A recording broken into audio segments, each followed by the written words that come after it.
Bien, mesdames, messieurs, merci d'être fidèles à ce séminaire. Alors aujourd'hui, nous allons parler de situations qui peuvent paraître un peu périphériques ou marginales, les conversions, l'évangélisme.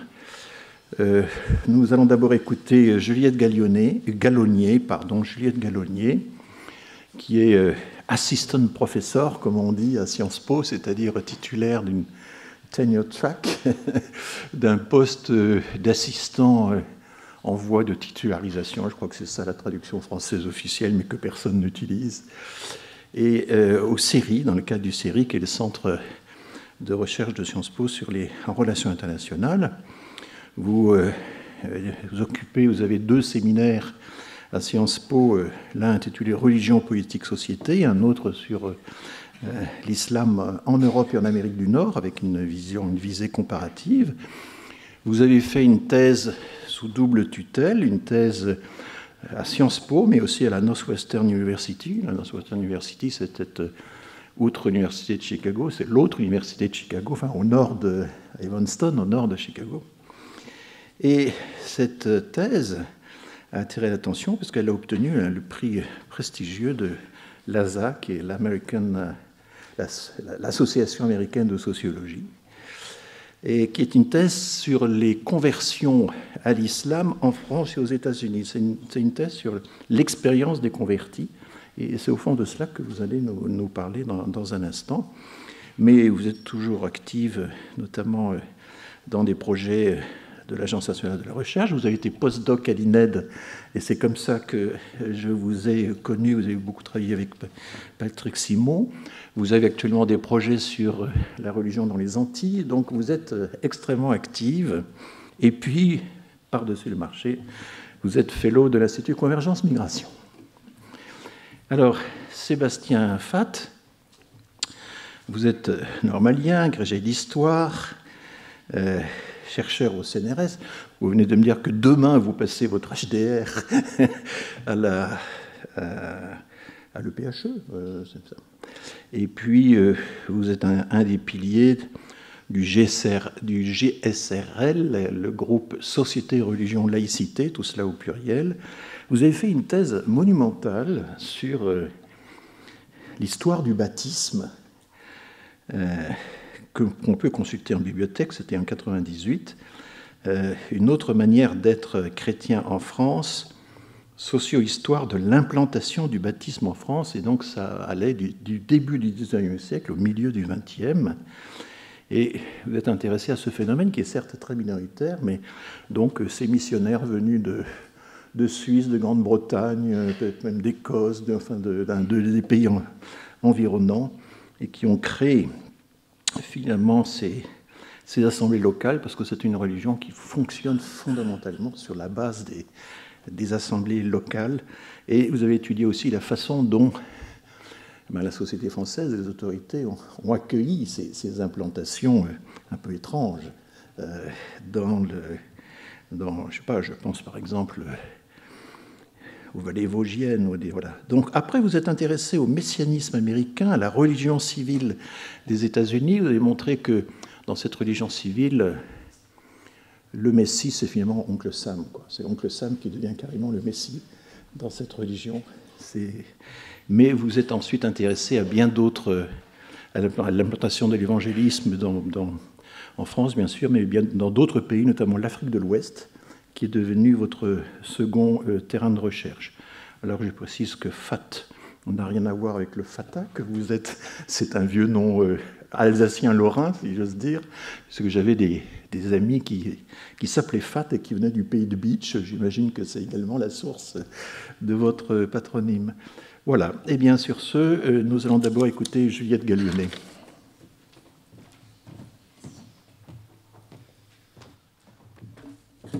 Merci, bonjour à toutes et à tous. Merci beaucoup. Je remercie très chaleureusement le professeur François Héran pour son invitation et pour cette opportunité d'échanger avec vous, membres du public, et avec mon estimé collègue Sébastien Fath. Donc je vais essayer aujourd'hui de répondre à l'invitation du professeur François Héran qui m'a suggéré dans son email d'invitation de réfléchir à la possibilité selon laquelle les convertis à l'islam dans les sociétés d'immigration pourraient être des immigrés de l'intérieur. Donc, je n'avais pas forcément pensé au sujet de cette façon, mais il me semble que ça offre là des pistes assez stimulantes de réflexion que je vous propose d'explorer ensemble. Et donc, je vais explorer cette question à partir d'un matériau empirique que j'ai collecté durant ma thèse, qui a été réalisé en France et aux États-Unis entre 2012 et 2017, donc ça commence à remonter un peu. Et donc dans le cadre de cette thèse, je me suis intéressée à des personnes qui embrassent l'islam, c'est-à-dire qui n'ont pas grandi dans des familles musulmanes et qui choisissent cette religion à l'adolescence ou à l'âge adulte. Et donc pour cela, j'ai procédé avec des entretiens biographiques, donc j'en ai mené 82, 40 en France, 42 aux États-Unis, donc des entretiens qui portaient sur le parcours de conversion, les pratiques religieuses, les rapports familiaux et amicaux, les expériences de discrimination, l'intégration dans la communauté musulmane. Et donc j'ai travaillé avec des personnes qui étaient âgées de 19 à 74 ans, donc des profils assez diversifiés, à la fois des hommes et des femmes, dans plusieurs villes, Chicago, Saint-Louis et Detroit aux États-Unis, Paris, Lille et Marseille en France. Et je me suis surtout concentrée sur les personnes converties qui étaient catégorisées comme blanches avant leur conversion, donc des membres de la société majoritaire que j'ai surreprésentés à dessein dans les personnes que j'ai interviewées, même si j'ai aussi interviewé des personnes qui s'identifiaient à d'autres identités ou qui étaient assignées à d'autres identités. J'ai aussi mené des observations ethnographiques dans des mosquées avec des cours pour débutants, donc qui visent à accueillir les nouveaux convertis, et dans des associations de convertis qui offrent un soutien personnalisé à ces personnes. Et donc aujourd'hui, je complète aussi ce matériau par des recherches que j'ai menées beaucoup plus récemment dans le cadre d'un projet collectif coordonné avec Gwendoline Malone-Fer et Yannick Fer, financé par l'ICE Migration et qui porte sur le rapport religieux entre les Antilles et l'Hexagone. Et donc dans ce cadre-là, j'ai mené des entretiens en Martinique pour comprendre aussi la structuration de l'islam dans ce territoire, et aussi dans l'Hexagone, principalement en banlieue parisienne, auprès de familles antillaises dans lesquelles il y a une conversion à l'islam. D'accord ? Donc voilà, donc vous l'aurez compris, moi j'utilise principalement des méthodes qualitatives, entretien, ethnographie, que dans cette présentation j'essaierai de compléter avec des données plus quantitatives et statistiques qui ont été mises à notre disposition par d'autres collègues. Donc, les convertis à l'islam des immigrés de l'intérieur, ce que je propose de faire, c'est de répondre à cette question en fait en comparant la façon dont les convertis à l'islam sont perçus dans deux sociétés d'immigration que sont la France et les États-Unis. Donc, ce sont des candidats idéaux pour la comparaison. Alexis de Tocqueville nous disait déjà qu'il ne cherchait pas à faire un portrait des États-Unis, mais à nous présenter un miroir. Et donc, je vais me saisir de ce miroir. Donc, candidats idéaux pour la comparaison, parce que ce sont deux importants foyers de conversion à l'islam, qui en même temps sont deux pays qui entretiennent tous les deux une relation compliquée à cette religion, pour parler en termes euphémisés. Et pourtant, ce sont des pays qui se caractérisent évidemment par des modèles de sécularisme très différents, des rapports aux religieux très différents, et aussi des systèmes de stratification raciale extrêmement différents, de même que des histoires différentes avec le monde musulman.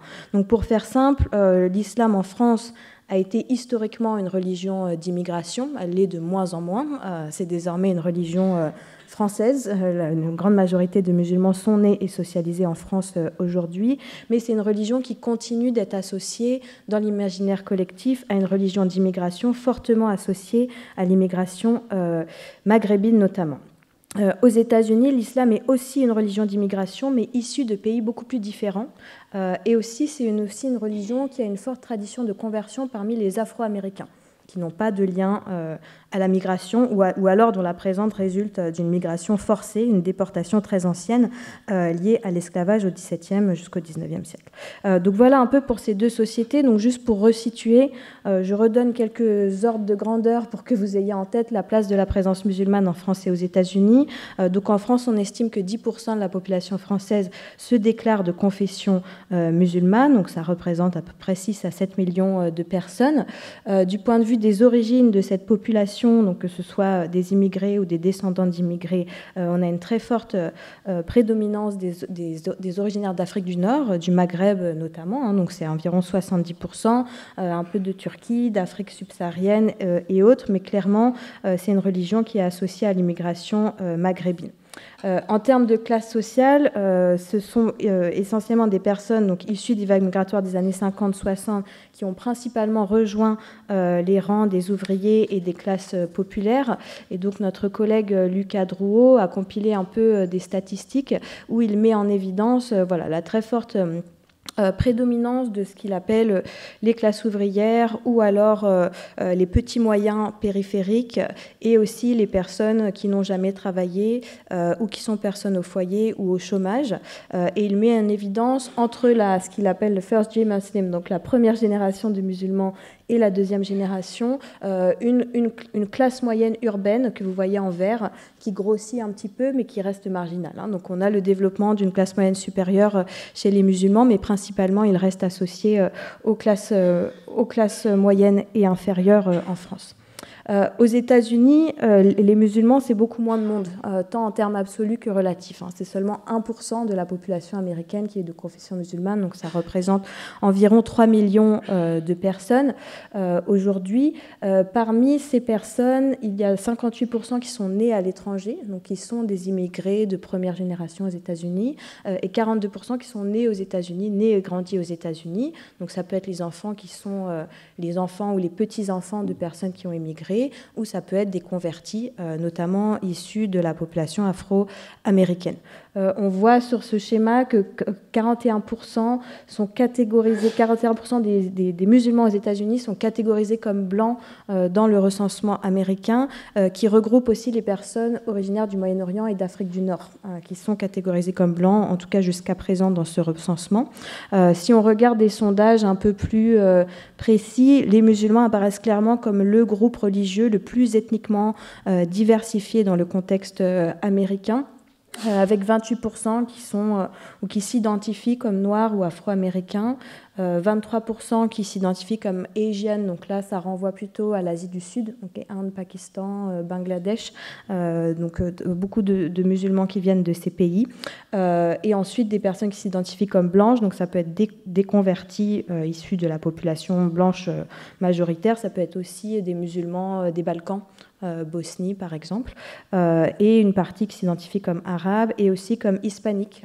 Donc on a aussi chez les latino-américains des phénomènes de conversion qui remontent aux années 1920, qui se sont accélérés dans la période récente.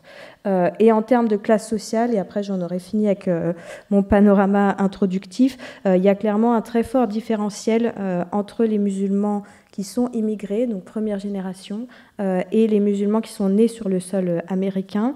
De façon générale, enfin j'évite de trop généraliser, mais il se trouve que les personnes immigrées ont tendance à avoir des plus hauts niveaux de diplôme. Donc vous voyez les personnes qui ont graduate degree, donc c'est-à-dire l'équivalent bac plus 5, c'est 15% des musulmans américains immigrés qui ont ce type de revenus, contre seulement 11% de la population américaine dans son ensemble. Donc on a plutôt une population musulmane immigrée qui est plus dotée scolairement que les Américains en général, et aussi que les musulmans qui sont nés sur le sol américain.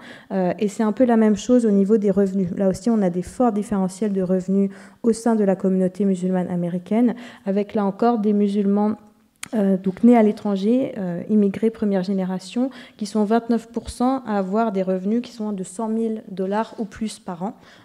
et donc là encore une population qui, dans certaines de ses fractions supérieures, est plus aisée que la population américaine en général, alors que chez les musulmans qui sont nés sur le sol américain, donc soit des Afro-Américains, soit des descendants d'immigrés, on a plus de personnes, 45%, qui sont susceptibles d'avoir un revenu inférieur à 30 000. Donc là, il y a un fort différentiel, mais en fait, pour signaler que dans l'imaginaire collectif américain, musulmans immigrés, en fait, c'est plutôt associé aux classes supérieures, c'est-à-dire ça projette une image de professionnels, des docteurs, des avocats, des ingénieurs, ce qui projette une image donc, dans l'imaginaire assez différente que des Français peuvent avoir quand on parle de musulmans immigrés.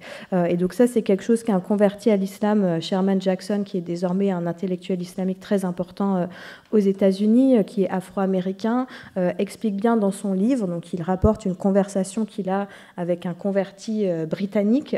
Et donc ce converti britannique lui dit, vous en Amérique, vous avez attiré les aristocrates musulmans, alors que nous, on a eu la plèbe, mais en fait, c'est ce type de représentation qu'il a. Donc, il y a des fortes dimensions de classe sociale qui sont très différentes de part et d'autre de l'Atlantique.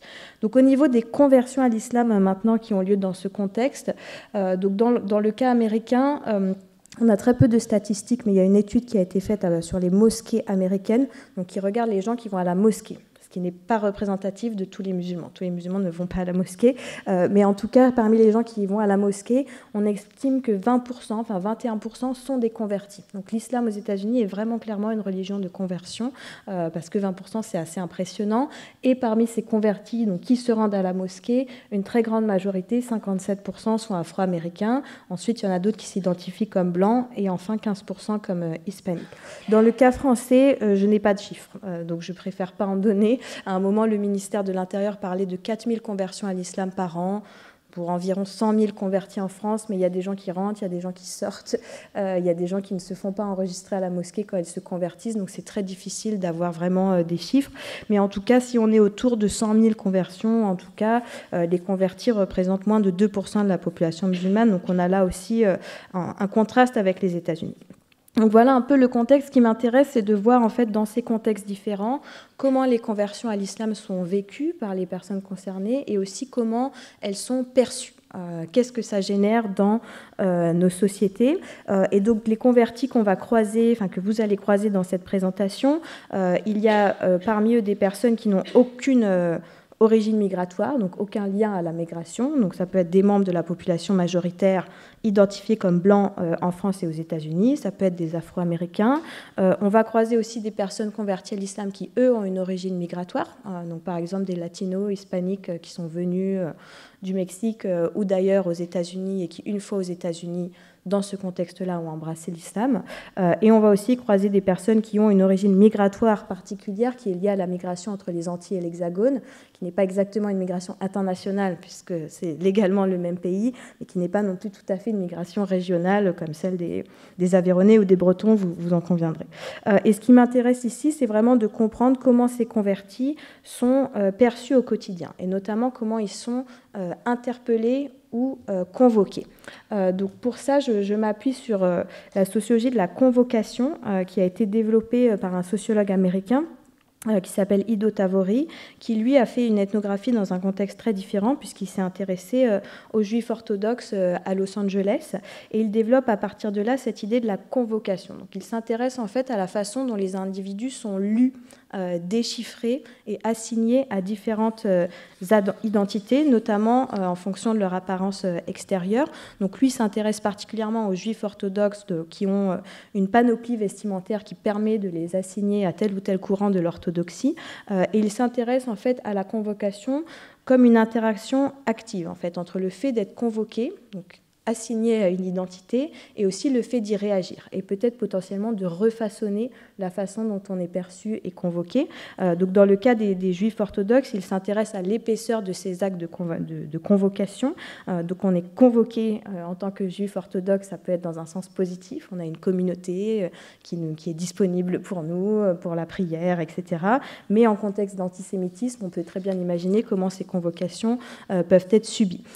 Et donc il s'intéresse, Ido Tavori, à ce qu'il appelle des crochets interactionnels, donc notamment des vêtements, des accessoires sur lesquels on va s'appuyer pour identifier une personne à telle ou telle identité religieuse. Et donc de la même façon, je vais m'intéresser aussi à ces crochets interactionnels, donc ces marqueurs religieux d'appartenance à l'islam que certains convertis peuvent revêtir, et voir un peu la façon dont ça affecte la manière dont ils sont perçus au quotidien.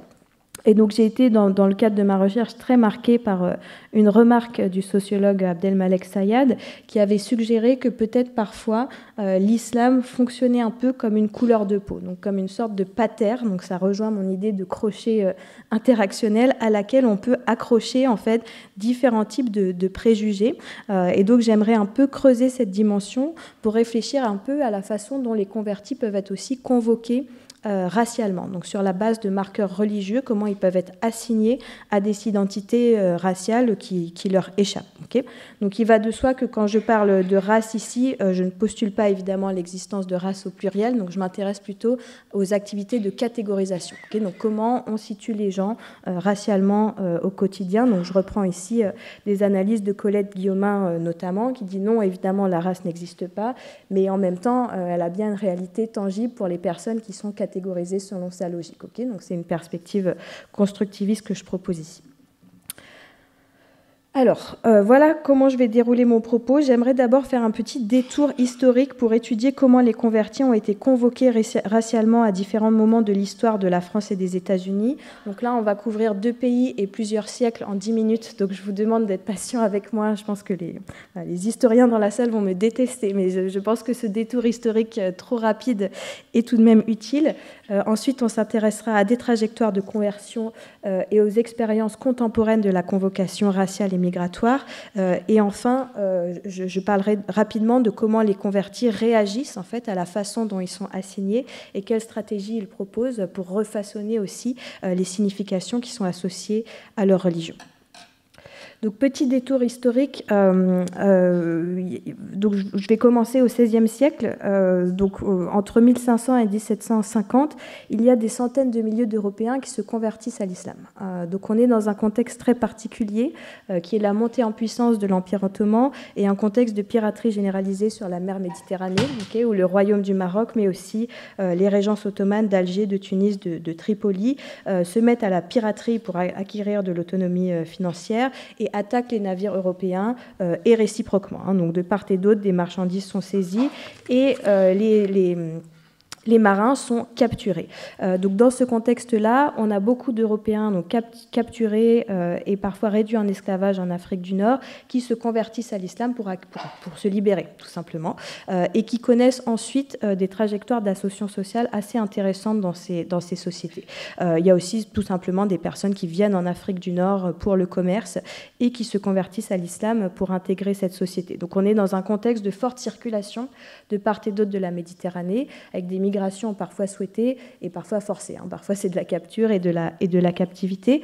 Mais ce qui est intéressant, c'est que donc ces Européens qui se convertissent à l'islam sont appelés les renégats, parce qu'ils ont renié leur foi chrétienne, et ils sont convoqués d'une certaine façon, puisqu'on dit des renégats qu'ils sont devenus morts, M-A-U-R-E-S, ou turcs, ou alors qu'ils ont pris le turban. Donc il y a un fort langage de la conversion religieuse qui s'exprime en termes vestimentaires et ethniques ou raciaux. Donc des exemples connus, c'est par exemple Jacques Santi, qui était corse, qui a été capturé, qui se convertit à l'islam et qui ensuite fonde une dynastie qui gouvernera Tunis pendant de nombreuses années. Donc il y a une très forte présence de ces convertis, donc devenus musulmans européens en Afrique du Nord à l'époque.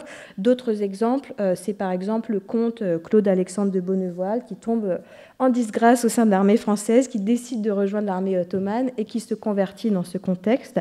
Il dit dans ses mémoires « Je quittais le chapeau pour le turban qui seul pouvait me sauver ». Donc là encore, cette rhétorique vestimentaire, Voltaire à l'époque se moque un peu de lui en disant que sa tête avait eu plus besoin de cervelle que de turban. Bref, il suscite beaucoup de commentaires. Donc tous ces renégats sont l'objet de rumeurs, de fantaisies, de panique morale, et ils fascinent l'Europe. Il y a des pièces de théâtre qui sont écrites sur ces figures du renégat, comme Un chrétien devenu turc, qui se produit dans les théâtres londoniens. D'accord ? Donc je renvoie pour ça au livre Les chrétiens d'Allah de Bartholomé Benassar et Lucille Benassar pour celles et ceux d'entre vous qui seraient intéressés de creuser cet aspect. Donc ensuite, au tournant du XVIIIe siècle, l'équilibre du pouvoir entre l'Europe et l'Afrique du Nord se renverse et on rentre dans la période de la conquête coloniale, notamment avec l'annexation de l'Algérie dès 1830. Donc la période coloniale, évidemment, est une période très inégalitaire, avec des inégalités rigidifiées, y compris dans le droit, qui vont venir essentialiser les appartenances religieuses, mais c'est aussi une période de contact. Et en fait, dans cette période-là, il y a des conversions à l'islam qui ont lieu de la part de Français. Donc je vous donne l'exemple le plus emblématique, qui est Philippe Grenier, qui était un docteur de l'Est de la France, à Pontarlier, qui se convertit à l'islam après un voyage en Algérie. Donc il est très touché par le mode de vie des musulmans qu'il rencontre sur place. Et ensuite, en 1896, il est élu au Parlement. Donc, il est élu à l'Assemblée nationale comme député. Donc, il est notre premier député musulman. Et évidemment, il cause tout un ensemble il produit beaucoup d'intérêt, notamment du côté de la presse parisienne qui s'intéresse à ce député qui vient à la Chambre vraiment habillé à l'algérienne. D'accord ? Et donc, c'est très intéressant de voir ce qu'il suscite. Et là encore, les assignations qu'on lui porte, puisque très vite, on l'appelle, alors soit le prophète de Dieu, c'est comme ça qu'on l'appelle, mais on l'appelle aussi le député des Arabes, Monsieur Arabe, l'homme à burnous, donc le burnous c'est cette robe qu'il porte, ou encore de façon plus dérogatoire, le député Maboul, mais en tout cas, il est investi de cette mission. Jean Jaurès lui écrit une lettre et lui dit « Votre élection est un des événements les plus considérables de ces dernières années, car pour la première fois pénètre au Parlement un député des Arabes. » Donc ce converti de l'Est de la France est investi de la mission de représenter les Arabes au Parlement au Parlement français, pardon. Et donc Jean Jaurès lui donne la mission de défendre ces Arabes, en particulier d'Algérie, contre les préjugés qui ont lieu en France. Donc on a ces profils-là dans la période coloniale. On a aussi beaucoup de profils d'aventuriers anticonformistes comme Isabelle Eberhard par exemple, qui sont aussi rattachés souvent à la tradition soufie. On a aussi toute une tradition soufie dans la France de cette époque qui vient des milieux occultistes, de la gnose, mais aussi des milieux maçonniques, et qui investit aussi l'islam. Voilà un peu pour le panorama côté français. Du côté américain, c'est pareil, les États-Unis sont très marqués par ce qu'on appelle les guerres barbaresques, donc ces guerres, c'est cette piraterie sur la Méditerranée, et les États-Unis, qui à l'époque sont une très jeune république, on est début XVIIIe siècle, sont particulièrement ciblés, c'est-à-dire les navires américains qui n'ont pas vraiment de protection sont attaqués, et donc il y a beaucoup d'Américains qui sont retenus captifs en Afrique du Nord. À un moment, les États-Unis dépensent quand même 1/6 de leur budget en rançon pour récupérer les captifs qui sont là-bas. Et donc, il y a tout un genre littéraire qui se développe à l'époque, qui est le récit de captivité et la résistance à la conversion forcée à l'islam. Donc ça, c'est un genre littéraire très populaire qui façonne un peu l'imaginaire américain au sujet de l'islam.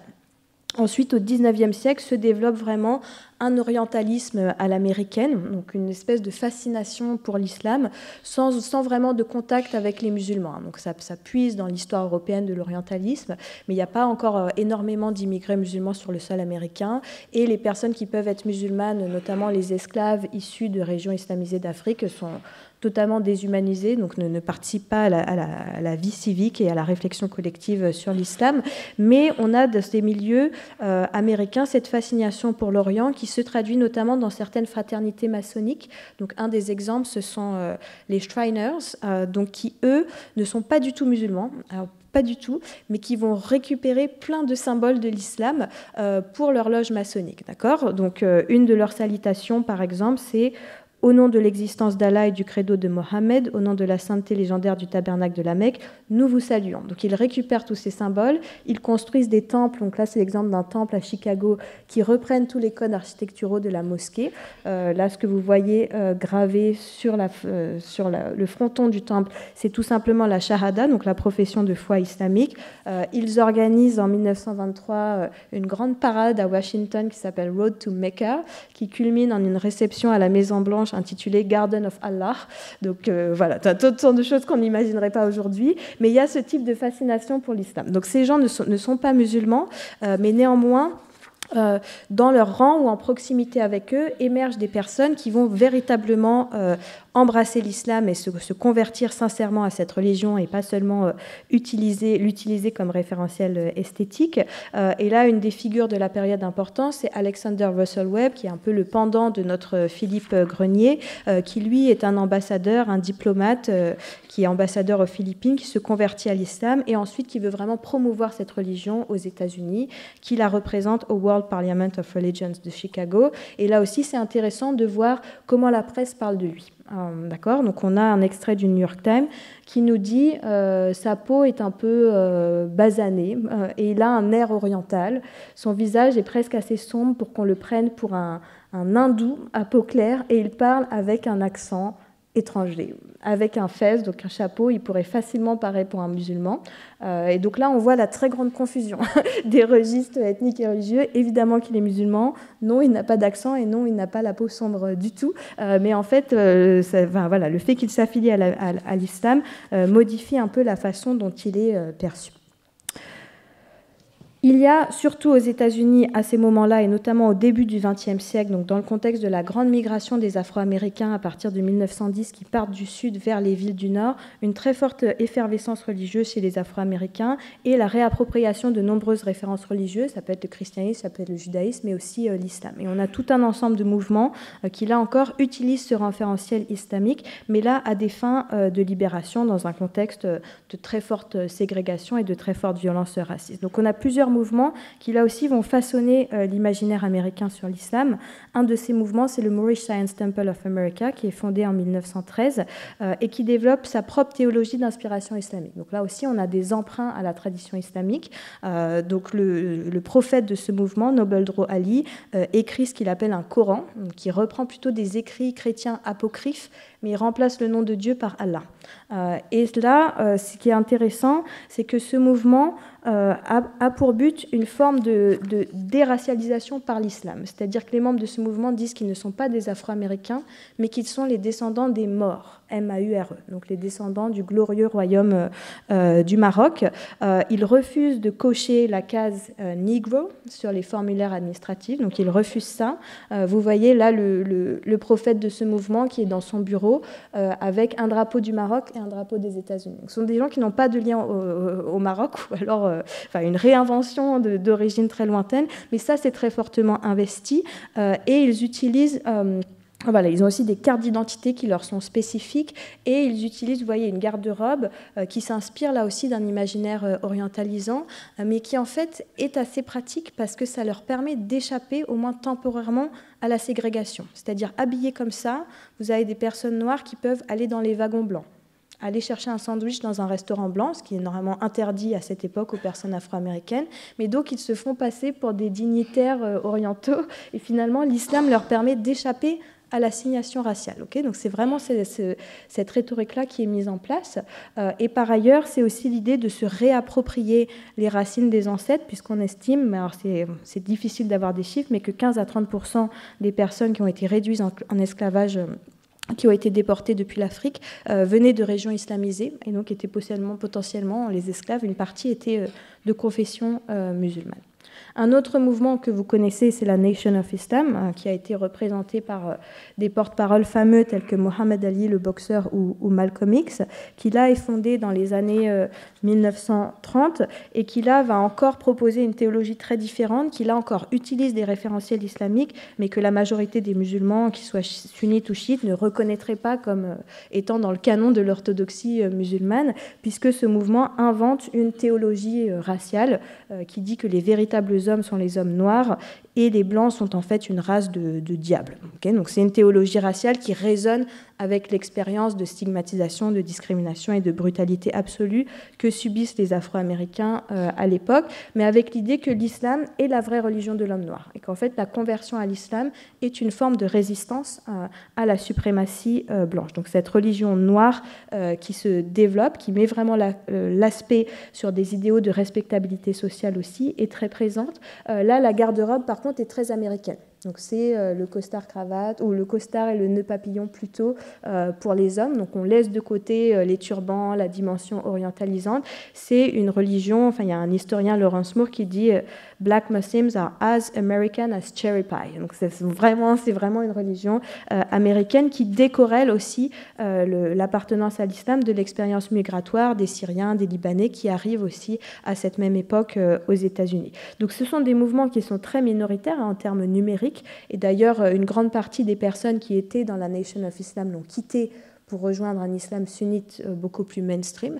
Mais néanmoins, c'est une religion, ce sont des mouvements religieux qui ont eu un fort impact sur les imaginaires. Je passe un peu pour aller plus vite. Je reviens maintenant au présent. Et à mes convertis intellectuels à qui j'ai pu parler, qui puisent aussi en fait dans ce stock d'expériences historiques pour mettre en sens leur conversion. Donc ce qui est frappant en fait dans les récits de conversion, quand on interroge les gens sur la conversion, c'est qu'on recueille fortement des récits d'autonomie, qui font vraiment écho à l'individualisme religieux actuel. Donc les personnes se convertissent pour diverses raisons. Il y en a qui ont rencontré des personnes musulmanes, il y en a qui ont fait des recherches très pointues sur les différentes religions. J'avais une personne qui avait fait un tableau Excel comparant les différents monothéismes et qui avait conclu que voilà, l'islam rationnellement était la meilleure religion et était aussi une forme d'actualisation du message monothéiste porté déjà par le judaïsme et le christianisme. On a des personnes qui ont des expériences mystiques très fortes dans des mosquées ou lors de voyages à l'étranger, et on a aussi une conception civique de la religion avec l'idée que l'islam va permettre de résoudre une partie des maux de nos sociétés, le racisme, le consumérisme. Il y a aussi des personnes qui retrouvent dans le Coran des idéaux féministes, anticapitalistes, écologistes qui portent. Je ne reviens pas sur toutes ces raisons, on pourra en parler plus dans la discussion si vous voulez, mais ce qui ressort très fortement, c'est une volonté de se présenter comme faisant ses propres choix. Et ça, c'est très fort dans la période actuelle. Je pense que ça l'était beaucoup moins à d'autres périodes de l'histoire. Mais vraiment, les récits qui reviennent souvent, c'est que je me suis convertie tout seul, personne ne m'a amené à l'islam, j'ai trouvé une religion pour moi. Me convertir à l'islam, c'est en fait le seul vrai choix que j'ai fait dans ma vie, qui n'est pas un choix hérité de la famille, hérité de la socialisation. Donc tout ça, c'est des récits extrêmement forts. Se convertir, c'est inventer sa propre vie. Évidemment, quand on creuse un peu dans les récits, les gens reconnaissent qu'ils ont été influencés, façonnés, socialisés par d'autres personnes. Là, c'est intéressant de voir les liens entre conversion et migration. Donc, c'est très marqué, par exemple, pour les conversions à l'islam chez les personnes originaires des Antilles. Et c'est très intéressant, là, de contraster le rapport aux religieux des parents qui sont nés aux Antilles, qui ont grandi dans un environnement très catholique, beaucoup plus que dans l'Hexagone, qui ensuite viennent dans l'Hexagone et s'installent principalement dans des quartiers populaires en banlieue des grandes villes où ils sont en contact avec des immigrés et leurs descendants. Et donc les enfants antillais grandissent dans un environnement très différent, où là le poids du catholicisme est beaucoup plus distendu, mais où par contre ils sont à l'école, parmi leurs voisins, beaucoup de personnes qui là pour le coup sont de confession musulmane. Donc c'est intéressant de contraster par exemple l'expérience de Geneviève qui a grandi en Guadeloupe, donc qui grandit dans un environnement catholique, on ne se pose pas de questions, c'est l'environnement, et les expériences des enfants, donc des Antillais qui ont grandi dans l'Hexagone, où là ils sont plutôt dans un bain dans les quartiers populaires en banlieue des grandes villes, où on baigne plutôt dans l'islam que dans le catholicisme. Et donc on a ces expériences-là, on a aussi des moments de conversion à l'occasion d'un déménagement, donc on passe d'un petit village à la grande ville, on est exposé à de nouvelles formes de diversité religieuse, à l'occasion du passage à l'université, ça c'est très courant aussi, donc la rencontre avec des étudiants musulmans, ça c'est vraiment le cas aux États-Unis où, comme je l'ai dit, il y a beaucoup de musulmans d'origine immigrée qui sont dans les universités à un niveau parfois assez élevé, master ou doctorat. Donc tout ça arrive, il y a évidemment des cas de mariage ensuite, mais je mets l'accent sur le fait que le lien à l'immigration n'est pas forcément systématique. Il y a aussi des quêtes qui se font de façon tout à fait individuelle et autonome. autonome. Ce qui m'intéresse de traiter dans la dernière partie, c'est un peu les expériences de la convocation. Donc, qu'est-ce qui se passe plutôt, enfin, non pas les causes de la conversion, mais plutôt ses conséquences. Okay, donc, qu'est-ce qui se passe une fois qu'on est devenu musulman? Là, ce qui est intéressant de regarder, c'est les choix qui sont faits en termes de manifestation extérieure de l'appartenance religieuse. Est-ce qu'on manifeste visiblement qu'on est devenu musulman ou pas? Et là, il y a des choix très différents qui sont faits parmi les personnes que j'ai interviewées. Donc, je n'ai pas du tout des gens qui sont représentatifs des convertis en général, mais en gros, moi, j'ai interviewé 82 personnes. Sur ces personnes, il y en avait 30% qui portaient aucun marqueur visible d'appartenance à l'islam, qui sont totalement enfin, leur religion n'est pas manifestée à l'extérieur. Et il y avait à peu près 70% qui portaient soit une barbe, soit un foulard, différents types de foulards pour les femmes.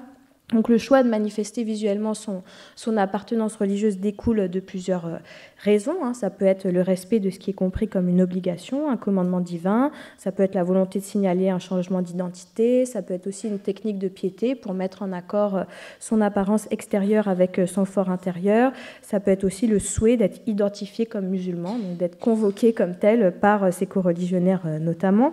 Et ce qui m'intéresse en fait, c'est de voir un peu comment ces marqueurs affectent la catégorisation raciale des convertis. Donc, ce qui est intéressant, notamment pour les personnes qui ont été catégorisées comme blanches pendant très longtemps, c'est les formes de dissonance cognitive que les convertis produisent. Donc, je donne l'exemple d'un extrait d'entretien avec Chloé, qui a 21 ans, étudiante à Lille, qui est blonde aux yeux bleus et qui a choisi de porter le voile après un certain temps suite à sa conversion, 2 ans après environ. Et donc là, elle dit qu'elle rencontre plutôt des regards qui s'interrogent. Donc, elle dit « Je suis quand même très blanche, j'ai les yeux bleus, les sourcils blonds. Les gens se demandent pourquoi j'ai un voile. » Donc en fait, on a des imaginaires qui sont tellement fortement ancrés, qui associent l'islam à une certaine ascendance migratoire, qu'elle produit en fait des formes de dissonance chez ses interlocuteurs. Et dans de nombreux cas, en fait, cette dissonance est résolue en racialisant la personne comme ayant une trajectoire ou comme ayant une ascendance migratoire. Ce qu'on voit très bien dans les entretiens, c'est que le marqueur religieux de l'islam va changer la façon dont les corps sont appréhendés.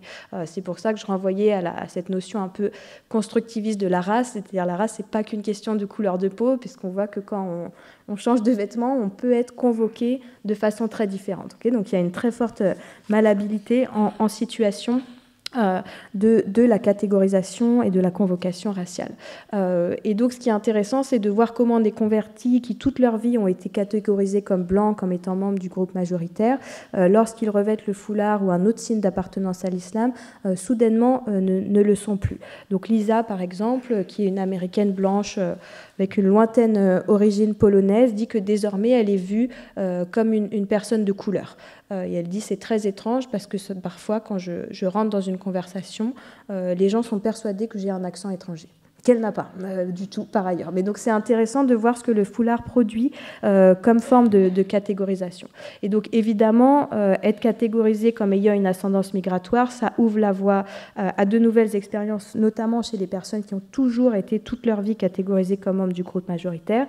Donc c'est l'expérience de la xénophobie dans les transports, dans la rue. Donc là, c'est des expériences qui nous sont relatées. Par exemple, voilà, Noémie dit dans les transports, une vieille dame lui a dit votre foulard, retournez dans votre pays.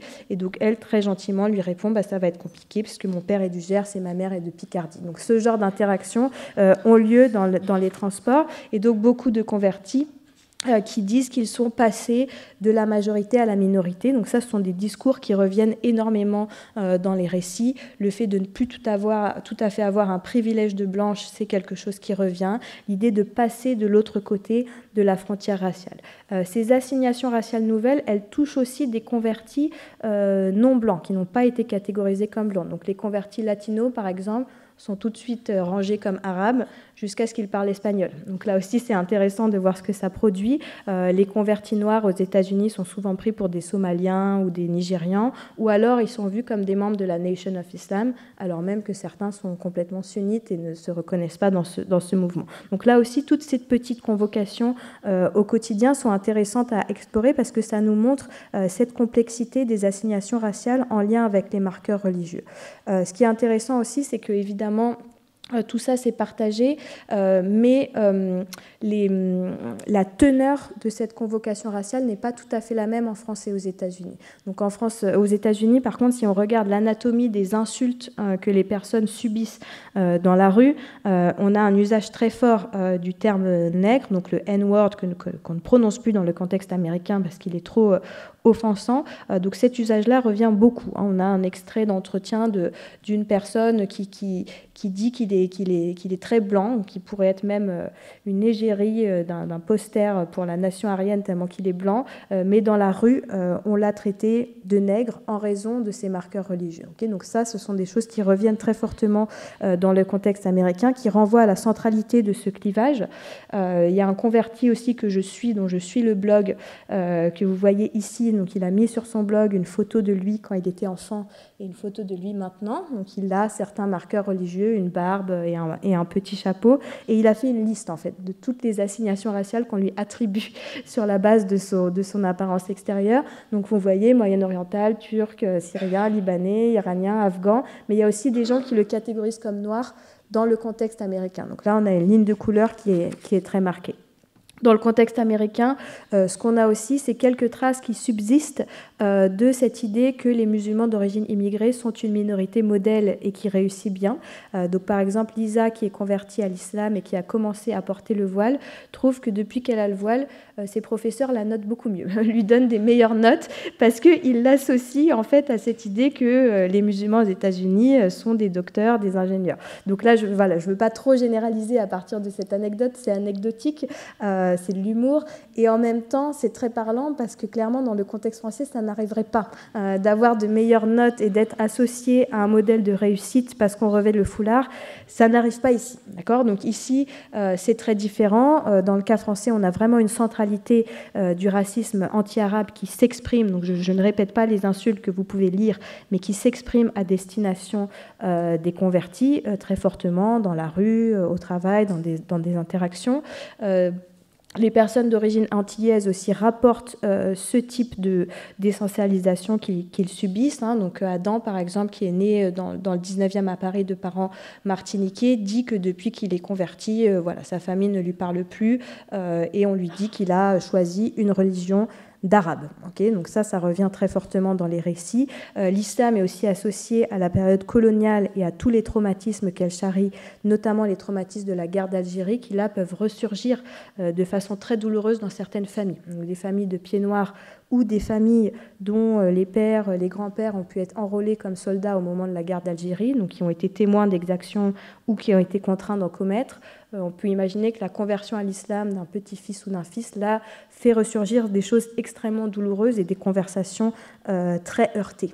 Ce qui ne survient pas dans le contexte américain, mais il faudrait voir dans quelques années, avec les vétérans qui reviennent de l'Afghanistan, par exemple, ou de l'Irak, ce que ça produit. Mais ces mémoires de la guerre sont présentes. Et en France, évidemment, c'est une très forte dimension de mépris de classe qui s'ajoute aussi. Donc là, je donne l'exemple de Fanny, qui est une convertie à l'islam, qui choisit de porter le foulard, qui va dans un restaurant du 1er arrondissement de Paris et on lui demande gentiment de retourner dans sa cité. Voilà, donc là, vraiment l'imaginaire de la banlieue est très fortement convoqué ici. Très bien. Dans les 5 minutes qui me restent, je fais attention au temps. J'aimerais bien, donc on a vu ce vécu de la stigmatisation qui associe les convertis à des immigrés de l'intérieur d'une certaine façon, c'est-à-dire qu'ils commencent à vivre des formes d'exclusion et des stigmatisations que leurs concitoyens d'origine immigrée subissent depuis longtemps. Et j'aimerais voir maintenant quelles sont les stratégies que les personnes utilisent pour refaçonner un peu cette convocation. Donc je vous renvoie à la théorisation d'Ido Tavori, le sociologue américain du début. Il dit la convocation, c'est une interaction active entre le fait d'être convoqué, mais aussi l'acte de reconnaître et de refaçonner cette convocation. Donc, essayer de modifier la façon dont on est perçu.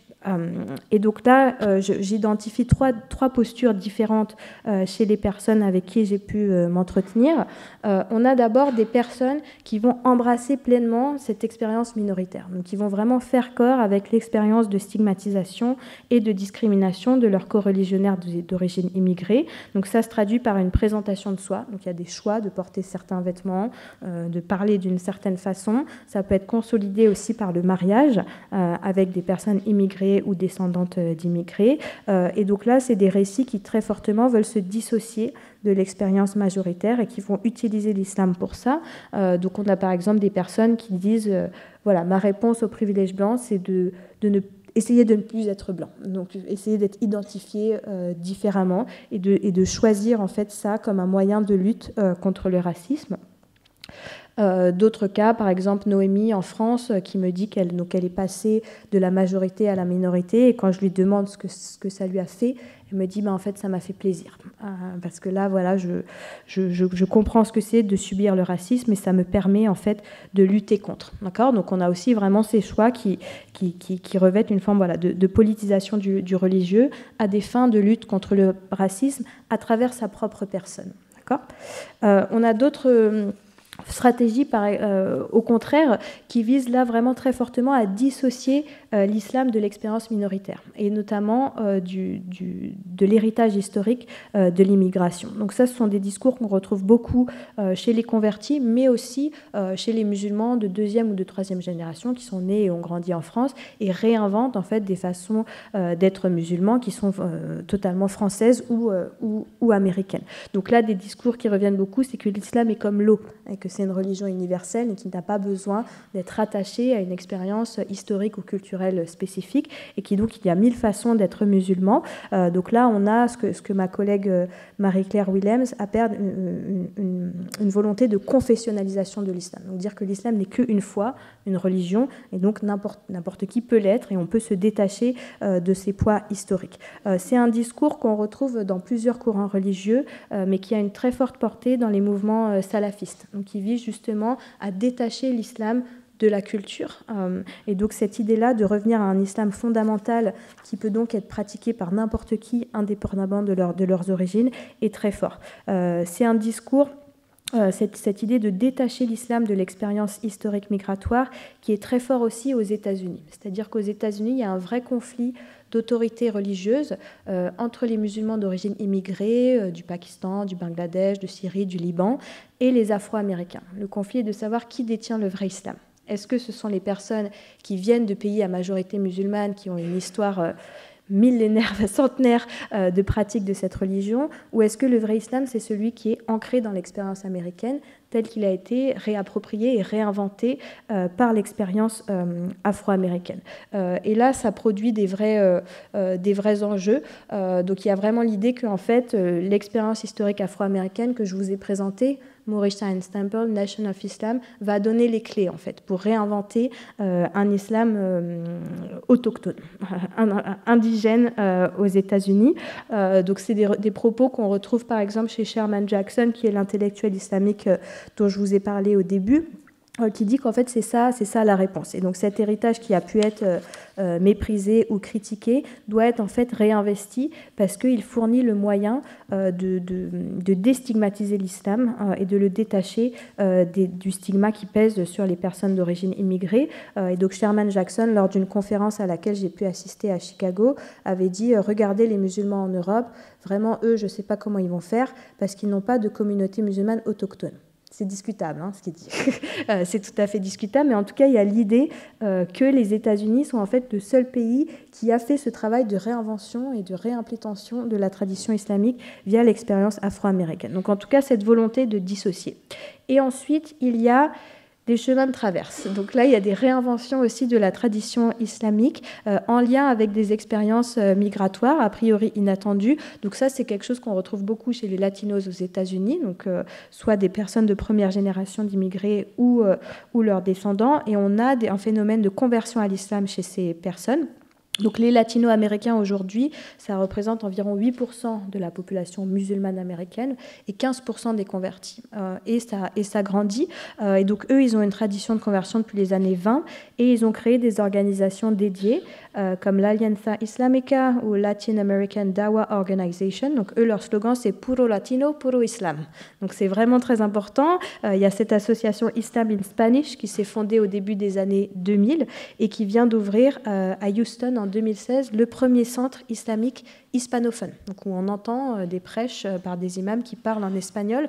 Donc là, il y a un très fort réinvestissement à la fois voilà, d'un héritage migratoire et de la tradition islamique. Donc ça se traduit par la langue, ça se traduit par la cuisine. Hein, les repas du Ramadan, c'est des plats latino-américains. Ça se traduit aussi par la mobilisation de références historiques, donc Al-Andalus, comme un moyen de concilier l'héritage islamique et l'appartenance hispanique est très mise en avant. Et en France, on a aussi ça avec les personnes d'origine antillaise qui essayent de construire aussi un islam antillais. Donc là, ça se voit particulièrement aujourd'hui à la nouvelle mosquée de Fort-de-France où il y a la construction d'un islam martiniquais. Et ça se voit aussi dans l'Hexagone, chez les personnes antillaises installées dans l'Hexagone et notamment leurs enfants. Donc récemment, j'ai pu m'entretenir avec une personne qui a fondé l'association musulmane antillaise et qui là aussi va inventer une forme d'islam qui n'est pas, donc dans les mots de cette personne, l'islam des Arabes, mais qui va se concilier avec la langue créole, avec les plats des Antilles, etc., notamment au moment du Ramadan. Voilà, j'ai beaucoup trop parlé, je m'en excuse. Donc je vais conclure en disant que voilà, j'ai essayé de vous présenter différentes expériences de convocation qui associent ces convertis à l'islam à l'expérience de l'immigration et des descendants d'immigrés, alors qu'ils ne sont pas toujours immigrés eux-mêmes, ou alors qu'ils sont immigrés d'autres pays qui ne sont pas associés aux pays à majorité musulmane habituelle. Et j'ai aussi essayé de vous montrer la créativité que les individus peuvent avoir face à ces expériences de convocation. Je vous remercie pour votre attention et on pourra discuter ensuite.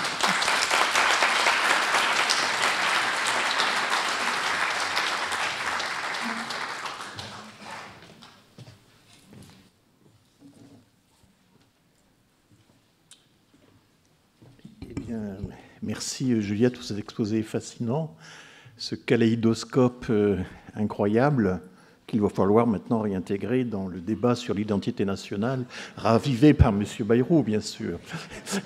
Eh bien, la tâche sera assez difficile et vous allez voir qu'avec ce que Sébastien Fath va nous expliquer, il en ira de même. Donc, deuxième chapitre, Sébastien, à vous la parole.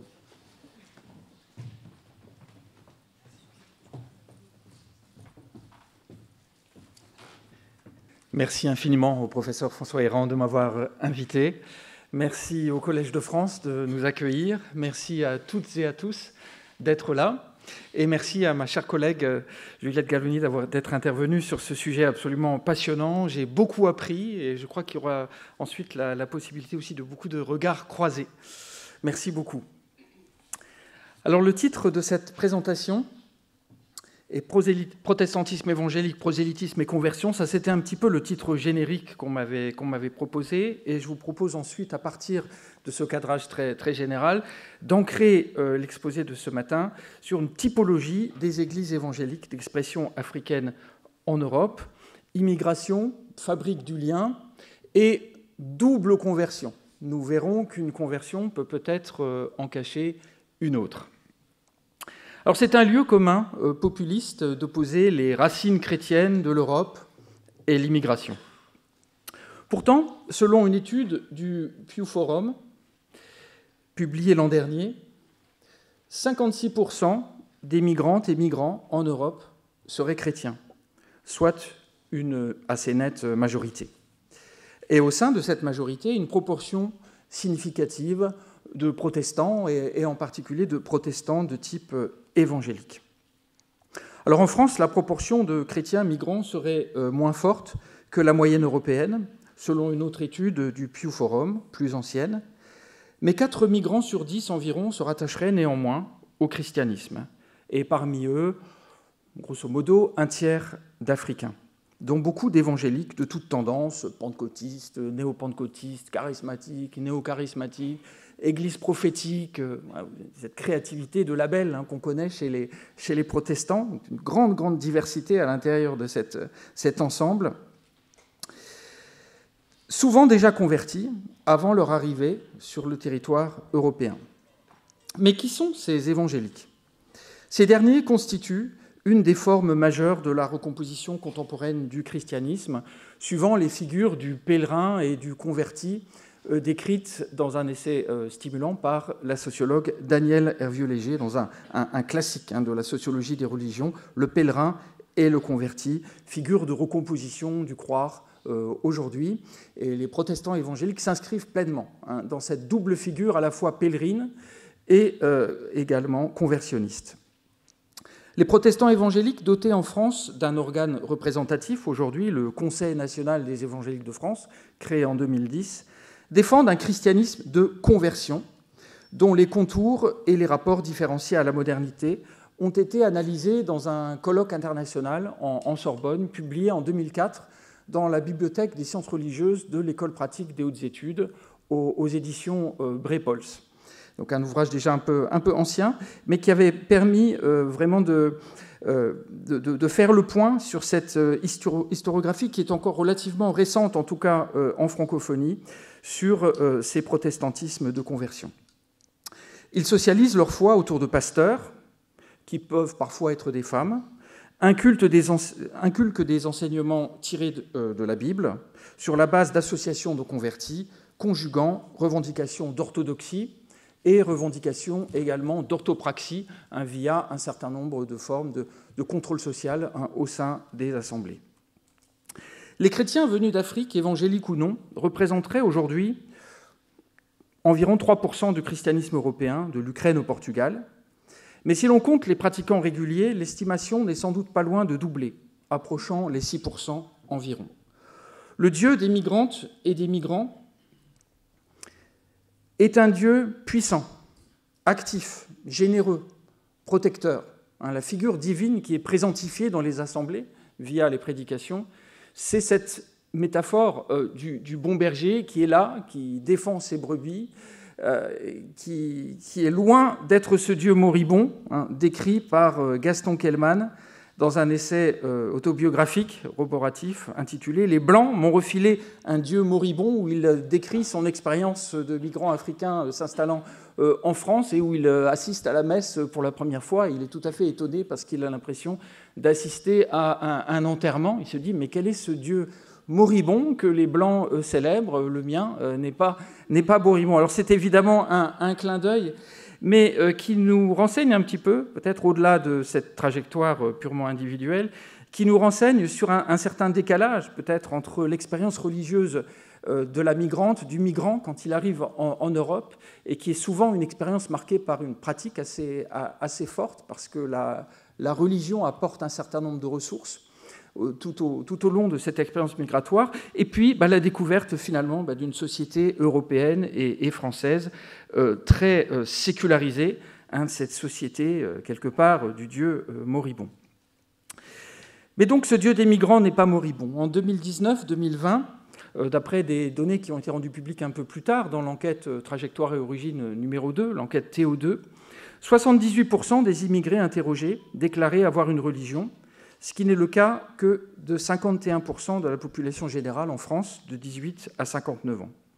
Ces migrants et migrantes chrétiennes venus d'Afrique ont renouvelé la sociographie de la plupart des paroisses et des églises locales. Ça, c'est un point important quand on étudie l'immigration religieuse en Europe. Cet impact de l'immigration ne se traduit pas forcément d'abord par des communautés migrantes articulées autour d'un pasteur, d'un imam, d'un prêtre, que sais-je. Non, cet impact joue sur toutes les paroisses, sur toutes les églises locales, dans les mosquées déjà existantes, dans tous les lieux de culte d'Europe. Cet impact de l'immigration s'observe. Il ne se traduit pas uniquement par des communautés séparées, contrairement à certains clichés qui circulent parfois sur ces questions. Donc ils ont renouvelé cette sociographie. Une grosse moitié de ces chrétiens s'est jointe donc à des paroisses, des églises locales déjà existantes, nourrissant la diversité interne de ces communautés. Une autre petite moitié s'est engagée, depuis les années 1980, dans la mise en place de réseaux d'églises d'expression africaine. Ces nouvelles églises sont généralement conduites par des Africains ou par des Africains européens, comme dirait Olivette Otélé, ou encore des Afropéens, et sont plus particulièrement ciblées vers les demandes religieuses des afrodescendants subsahariens. C'est à cette présence africaine et afropéenne que nous allons consacrer cette séance, sous le prisme du protestantisme évangélique. Ces églises africaines afrodescendantes en Europe sont toutes prosélytes, Elles défendent donc un christianisme de conversion, regroupées en associations militantes, mais elles sont très loin de se réduire à un modèle. 3 types se dégagent, et là je vais distinguer un certain nombre de portraits robots. C'est une comparaison que j'emprunte à mon cher collègue Jean Bobéro, qui disait l'idéal type de Max Weber, le sociologue Max Weber, l'idéal type, c'est un peu un portrait robot, c'est-à-dire qu'on isole un certain nombre de caractéristiques jugées pertinentes dans l'empirie toujours extrêmement diverse que nous étudions. On isole ces caractéristiques pour pouvoir mieux discerner précisément cette extraordinaire diversité empirique et pouvoir construire des catégories explicatives analytiques. Donc ce n'est pas des essences. L'idéal type n'est pas un bocal identitaire dans lequel on va ranger les musulmans, les chrétiens, mais c'est un outil d'analyse qui permet de dégager donc, des types, un peu comme un portrait robot pour résoudre une enquête. Donc 3 types se dégagent. Nous allons les parcourir petit à petit au fil de cet exposé. Le premier, c'est celui du cluster ethnique. Le second, un peu plus fréquent, sera celui de l'Église passerelle entre ethnonation et universalité. Et dans l'exposé de Juliette Gallaudy, on a bien saisi aussi cette tension entre un discours religieux, une offre religieuse qui s'inscrit dans un certain nombre d'ancrages qu'on pourrait qualifier de particularistes et d'ancrages culturels. Mais en même temps, dans cette offre religieuse, il y a aussi autre chose, il y a une revendication d'universalité, donc par-delà, effectivement, ces ancrages, par-delà ces assignations, par-delà ces convocations, il y a cette revendication d'universalité qui, d'ailleurs, nourrit précisément, bien souvent, la dynamique prosélyte. Si on peut se convertir en n'étant pas, au départ, partie prenante de l'entre-soi communautaire, c'est bien parce que dans l'offre qui est proposée, il y a cette dimension aussi universelle qui dépasse un certain nombre d'enfermements identitaires ou d'assignations. Enfin, beaucoup d'églises d'afrodescendants accueillent et régulent en leur sein de nombreux apports culturels, fonctionnant en hub interculturel, proposant de fait une double conversion. Ce sera le 3e point de la présentation de ce matin. Alors, premier point, premier idéal type, le cluster, donc des associations fondées sur un même ciment ethnique. En France, le regard médiatique se plaît souvent à pointer du doigt le, entre guillemets, communautarisme. On entend par là une tendance au regroupement social sur la base d'une communauté culturelle, linguistique, sociale, homogène, relativement imperméable aux échanges. En tout cas, c'est comme ça qu'on présente ces logiques, entre guillemets, communautaristes. Alors, on est à bien des égards dans le cliché, mais pas seulement. Ce type d'analyse évoque aussi, à certains égards, des tendances qu'on peut observer dans la réalité religieuse empirique, notamment le christianisme et le christianisme afrodescendant en Europe, qui peut abriter parfois des tendances qui ressemblent de près ou de loin à ce qu'on appelle ce communautarisme. Le terrain des églises africaines en Europe donc l'illustre.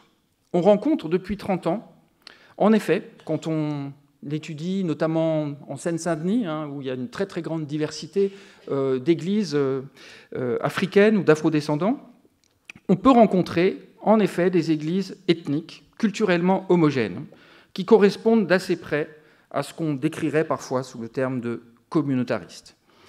Les églises ghanéennes à Hambourg, étudiées par Erika Eichholzer, relèvent aussi en bonne partie de cette catégorie. Tout comme beaucoup d'églises angolaises au Portugal, des églises nigérianes en France, des églises éthiopiennes en Grèce, à certains égards aussi les églises nigérianes en Italie, telles que Annalisa Butici, par exemple, les a étudiées dans cet ouvrage remarquable. On pourrait donner encore bien d'autres exemples. Au-delà de la diversité des cas nationaux européens, quelques constantes demeurent. Le lien ethnique ou ethno-national est un prérequis pour être membre de l'Église locale. Une même langue, des référentiels culturels similaires rassemblent les fidèles. Et une solidarité organique soude la communauté dans ce qui relève de ce qu'on pourrait appeler une forme de communion holistique qui ne se limite pas à la religion, comprise en tant que spiritualité. Ces églises de type cluster ou ethnique ne constituent pas le cas général de la présence chrétienne africaine en Europe, loin s'en faut, mais elles existent et c'est notre premier point d'analyse. Et on va s'intéresser maintenant à leur mode de socialisation et les motivations qui président également à ce type spécifique de socialisation. Alors d'abord, face au déracinement, le besoin de retrouver une famille, le besoin de la communauté retrouvée. La grande majorité des chrétiens africains établis en Europe depuis la fin du XXe siècle l'ont été via des processus de déracinement, que ce soit via l'immigration d'études, de travail, l'immigration du désespoir, via la demande d'asile, en raison de situations dramatiques, famine, guerre civile. L'installation en Europe représente à bien des égards une rupture biographique, un arrachement. Le regard reçu par les sociétés d'accueil est bien souvent pesant. La migrante, le migrant, se sentant rapidement suspect, voire rejeté.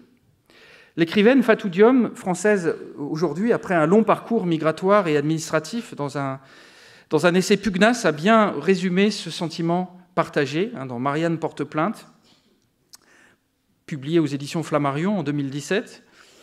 Je lirai ce court extrait qui résume bien le ressenti exprimé par beaucoup de migrantes et migrants interrogés dans ces églises. Les migrants, que ressentent-ils accueillis comme une nuée de criquets s'abattant sur un champ de mil? Frontex, barbelés, police, camps, tentes, jungle, police, la rétine engluée dans le bleu des gyrophares. Dans quel interstice respire-t-il? Alors, le cluster religieux sera précisément un de ces interstices pour respirer. Ceuta, Melilla, Lampedusa, Calais, Douvres, partout des enfants d'Ève survivent en rebut. Bas les pattes, Abel, Caïn ne partage pas ton assiette. Les migrants, chassés par la misère, rejetés par la mer, repoussés par leurs frères. Mondialisation, punching ball avec les enfants d'Ève. Fin de citation. Dès lors, tout ce qui peut atténuer le sentiment de solitude, de rejet, d'isolement, se trouve valorisé et la religion, et notamment le christianisme, constitue l'une des ressources majeures à disposition pour recréer du lien, de la familiarité, de la solidarité.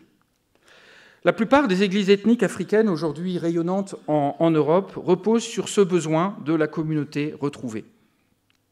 En leur sein, des migrants, réfugiés, déplacés qui avaient perdu leurs repères retrouvent la langue maternelle, les plats, les chants, les liens sociaux qu'ils croyaient avoir perdus pendant un temps en quittant le pays.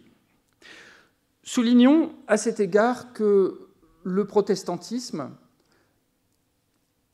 ne se réduit pas à cette précarité protestante magnifiquement analysée par le sociologue Jean-Paul Villem, où il décrit une forme de précarité structurelle du protestantisme sur le plan institutionnel et sur le plan du rapport à la vérité par rapport au catholicisme. Et en effet, cette précarité, elle est parfaitement repérable, observable, explicable, et elle induit d'ailleurs cette extraordinaire diversité des structures, des associations, des églises, des dénominations, des réseaux protestants qui ne disposent pas de cette robustesse institutionnelle de l'Église catholique. Donc il y a une précarité, mais il y a aussi parfois un avantage comparatif du protestantisme, et notamment du protestantisme évangélique, par rapport au catholicisme, dans la mesure où les églises évangéliques sont des structures extrêmement locales, extrêmement souples, extrêmement malléables, où finalement la créativité liturgique est presque sans limite, où vous n'avez pas un magistère qui est là pour vous dire ben non, ça vous pouvez pas. Il y a une très grande logique d'autonomisation à l'intérieur de ces micro-communautés de type évangélique. Et cette souplesse, cette adaptabilité aux demandes des fidèles, eh bien, elle se prête à l'accueil de ces parcours migratoires. Et quel que soit finalement le type de demande, on pourra toujours organiser une église évangélique autour de cette demande, finalement. C'est vraiment, on s'inscrit dans une logique, comme on dirait en anglais, de type bottom-up, tailor-made, et souvent plébiscité donc, par des migrants en manque de lien social, dans une Europe de plus en plus méfiante vis-à-vis des primo-arrivants venus d'Afrique. Alors deuxième point, le retournement du stigmate. Bon, je renvoie aux travaux classique d'Erving Goffman, qui montre bien que dans un certain nombre de situations, on lui avait travaillé autour des usages sociaux des handicaps, qu'il peut y avoir des phénomènes de retournement du stigmate, c'est-à-dire qu'au départ, on va vous pointer du doigt, on va vous, entre guillemets, stigmatiser, vous ramener à quelque chose, et finalement, cette identité subie, on en retourne finalement la force négative pour en faire une fierté. Et ce retournement du stigmate, il est possible aussi dans ces églises de type ethnique, ces églises extrêmement homogènes, où une forme de fierté africaine, très clairement, peut s'exprimer sans crainte du regard surplombant, du regard éventuellement paternaliste des autorités religieuses européennes déjà installées de longue date. Alors, troisième point, loin de la mère patrie, le besoin de la communauté diasporique. La troisième source qui alimente la création d'églises africaines de type ethnique en Europe, c'est le besoin de se relier à une communauté diasporique. Et contrairement aux idées reçues sur le communautarisme un peu sous cloche, en circuit fermé, les églises bocales, le ciment communautaire n'interdit pas le réseau, n'interdit pas l'ouverture internationale, et je dirais a fortiori depuis la révolution numérique, qui a aussi beaucoup favorisé ces interconnexions à l'intérieur d'une communauté diasporique internationale ou transnationale. De vastes communautés diasporiques constituent aujourd'hui le village global planétaire. Alors j'emprunte cette notion notamment à Martine Ovanessian dans un dossier, dans Hommes et Migration, de 2007. Un groupe de personnes donc reliées par la langue, l'ethnie, la culture, dans un contexte de diaspora, d'éloignement durable, parfois définitif, avec le territoire d'origine. De vastes communautés diasporiques, soudanaises, éthiopiennes, congolaises, ivoiriennes, malgaches, ghanéennes, centrafricaines, se sont organisées aujourd'hui en Europe, et notamment sur une base religieuse et en s'ancrant dans ces répertoires et ces ressources proposées par les églises évangéliques. Mais elles passent aussi par des commerces, par des échanges culturels, par le numérique, on vient de le dire, les réseaux sociaux, et donc la religion. Ces églises ethniques constituent de puissants vecteurs de liens internationaux entre pays européens, entre l'Europe, l'Afrique. Le Ghana, le Congo, le Nigeria ont développé ainsi donc de vastes communautés diasporiques d'expression chrétienne de type évangélique et pentecôtiste. C'est le cas aussi des églises pentecôtistes éthiopiennes. Vous savez que le pentecôtisme est aujourd'hui omniprésent en Éthiopie. Abiy Ahmed, le Premier ministre éthiopien, est lui-même pentecôtiste. Et ces réseaux éthiopiens pentecôtistes très puissants donc, fonctionnent aussi sur ce principe de la communauté diasporique. Ici, vous avez sur la diapositive une illustration représentant une de ces églises à Anvers, en Belgique. Ces réseaux sont plébiscités par les fidèles, qui trouvent, grâce à cela, l'opportunité de retourner le stigmate, de décloisonner, d'affirmer une forme de fierté communautaire qu'ils peuvent très difficilement exprimer autrement. Grâce à cette communauté diasporique, le voyage devient plus facile au sein de l'Europe, sans pour autant perdre les repères linguistiques, culturels d'origine. À bien des égards, ce recours à la communauté diasporique assure la transition entre le type 1, donc l'Église ethnique, et le type 2, l'Église passerelle. Alors, à la louche, les églises ethniques, qui renverraient un petit peu à cette représentation du communautaire, voire communautariste, ce serait autour de 20% à peu près, une communauté sur 5 en Europe, alors avec des variations très différentes suivant les pays. Je n'ai pas la possibilité d'entrer dans les détails, mais à peu près 20%. Ces églises passerelles sont proportionnellement plus importantes. Alors là, on est plutôt 35-40%. Du total des églises d'expression africaine en Europe aujourd'hui, des églises passerelles entre ethno-nation et universalité. Sous l'angle de l'histoire culturelle, cet idéal type pourrait donc être défini comme une passerelle. Alors qu'est-ce qu'on entend par là ? Ces églises passerelles, alors d'abord, ne se caractérisent plus nécessairement par l'homogénéité linguistique, ethnique et culturelle. Elles se situent à l'articulation entre un ancrage ethno-national et l'exigence d'universalité qui porte la dynamique chrétienne il faut le dire, depuis longtemps, hein, depuis le 1er siècle, me semble-t-il. Je ne suis pas spécialiste de l'Antiquité chrétienne, mais je crois que c'est une dynamique qui travaille le christianisme depuis son origine. Hein, ni juif, ni grec, ni homme, ni femme, pour citer l'apôtre Paul, dans le Nouveau Testament, dans la Bible. Donc, dimension d'universalité, hein, projection vers l'autre, faire de toutes les nations des disciples, convertir son prochain. Donc, ces églises passerelles constituent le second grand type d'église africaine en Europe. Ajoutons que leur taille moyenne par rapport aux églises ethniques est souvent plus importante. En tout cas, les différents terrains que j'ai pu effectuer, que ce soit par exemple à Bruxelles ou en région parisienne, souvent ces églises passerelles sont plus importantes, hein, numériquement. Alors quelques mots pour détailler, hein, le profil type de ces églises. Commençons par la référence ethno-nationale.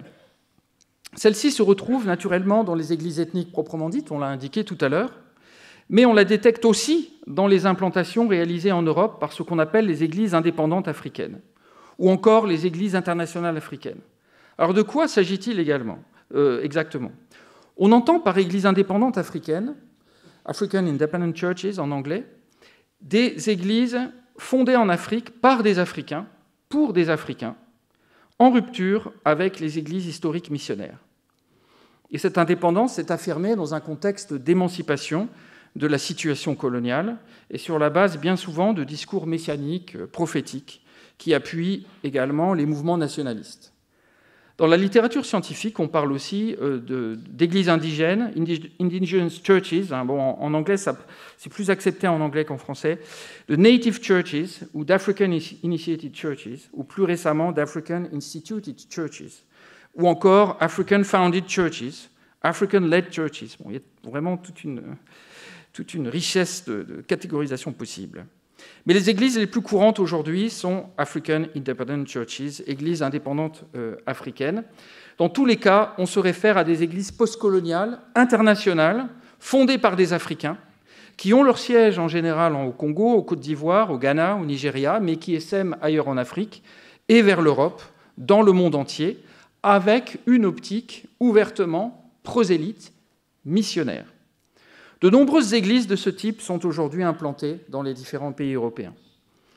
Par leur nature même, elles s'ancrent dans un référentiel culturel et cultuel bien précis, mais, encore une fois, elles se projettent aussi vers l'international, développent des dynamiques d'évangélisation très ambitieuses, qui visent, entre guillemets, hein, selon le langage utilisé par les acteurs, gagner des âmes. Et gagner des âmes, c'est notamment gagner des âmes d'Européennes, d'Européens, bien entendu. Les églises aristes en Côte d'Ivoire en sont un exemple ancien, le kimbanguisme au Congo, mais on pourrait mentionner aussi beaucoup d'autres églises, plus récemment le christianisme céleste, encore plus récemment la chapelle des vainqueurs ou les Winners' Chapel, l'église des vainqueurs, conduite par le pasteur fondateur au Nigeria, David Oyedepo. Ces églises se sont implantées dans tous les pays d'Europe, dont la France. Donc pour résumer, elles s'appuient sur un ciment ethno-national particulier, ancré dans un terroir africain bien précis, et en même temps, par leur ramification et leur dynamique prosélyte, elles s'ouvrent très largement à l'accueil d'autres identités. Alors deuxième point maintenant, communion transfrontière et territoire circulatoire. Là, nous évoquons une autre catégorie d'églises qui recoupe partiellement la catégorie des églises indépendantes africaines et qui joue son rôle aussi dans l'articulation entre ethno-nations et interculturalité. Ce sont donc les églises transnationales. Une partie d'entre elles font partie des églises indépendantes africaines, comme Winners' Chapel par exemple, mais ces églises sont parfois aussi constitutives des dénominations protestantes traditionnelles. Dans le premier cas, on a évoqué des églises créées après la décolonisation, des églises africaines, par les Africains, pour les Africains. Là, dans ce cas-là, Nous avons aussi des églises qui, par exemple, se rattachent aux églises réformées, aux églises méthodistes, aux églises anglicanes, de type évangélique, aux églises adventistes. Donc ce sont des églises qui ont été au départ plutôt fondées par les Européens, mais qui ont été reprises ensuite, naturellement, par des pasteurs, des responsables africains. Et ces églises sont bien souvent, elles aussi, basées aujourd'hui en Afrique et essaiment vers l'Europe dans une perspective prosélyte, avec un processus de circulation très élaboré qui a été notamment analysé et décrit de façon extrêmement fine par ma collègue belge Sarah Demar, qui a repris une notion forgée au départ par le géographe Alain Tarius, une notion qui désigne en fait un territoire qui n'est pas simplement un territoire diasporique, mais qui est un territoire aussi où on circule d'un point A vers un point B, puis vers un point A, puis vers un point B, où il n'y a pas finalement de départ définitif, de logique de diaspora, où on quitte parfois définitivement un espace pour s'intégrer dans un autre, mais où en fait tout circule. On peut très bien, pendant 2-3 ans, se retrouver à Brazzaville, puis pendant 2 ans à Bruxelles, puis ensuite encore 1 an à Paris, puis repartir à Brazzaville, puis repartir à Bruxelles. Vous voyez, c'est cette notion de territoire circulatoire qui a été utilisée donc, au départ par Alain Tarius pour désigner des territoires spécifiques concernés par l'économie mafieuse, en l'occurrence, mais qu'on peut aussi, à mon sens, c'est une notion qu'on peut réutiliser de façon féconde pour décrire donc, ces territoires transnationaux où les pasteurs, les prophètes, les biens religieux, les chants également, les registres hymnologiques, circulent en permanence de manière transnationale. Alors, je n'entre pas dans les détails, mais Sarah Demar évoquait simplement trois éléments de définition pour ces territoires circulatoires des églises, en l'occurrence congolaises, sur lesquelles elle a effectué une thèse remarquable. Alors, d'abord, des circulations prosélytes, ça c'est le premier point. Ensuite, circulation économique et symbolique. Deuxième point, intégrant bien sûr les ressources financières. Et puis enfin, ce qu'elle appelle aussi les esprits voyageurs, c'est-à-dire le combat spirituel. On peut très bien, dans une église à Brazzaville, prier pour que telle ou telle personne, dans une église de Bobigny, par exemple, obtienne sa carte de séjour. Voilà, c'est les esprits voyageurs, c'est ce combat spirituel transnational, finalement, qui relie à l'intérieur de ce territoire circulatoire les chrétiennes et les chrétiens africains qui font partie de cet espace particulier.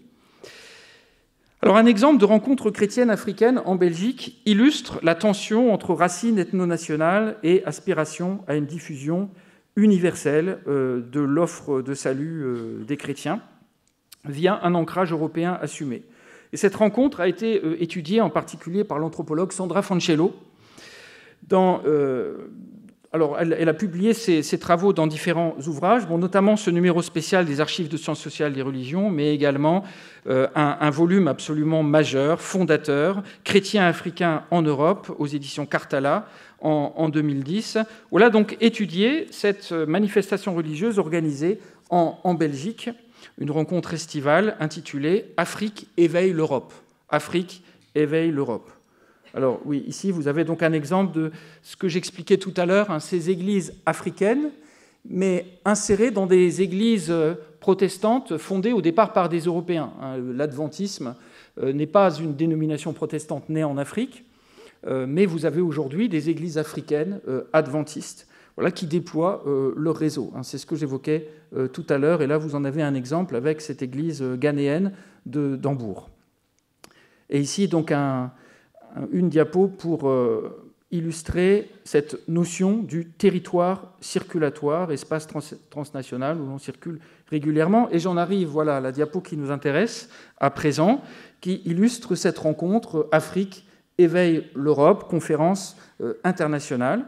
Alors, durant plusieurs années, au mois d'août, à partir de la fin des années 2000, une église rwandaise, la Zion Temple, a organisé durant une semaine un vaste rassemblement, alors invitant des chrétiens africains de toute l'Europe et notamment de France, vaste rassemblement intitulé « Conférence internationale Afrique élève l'Europe ».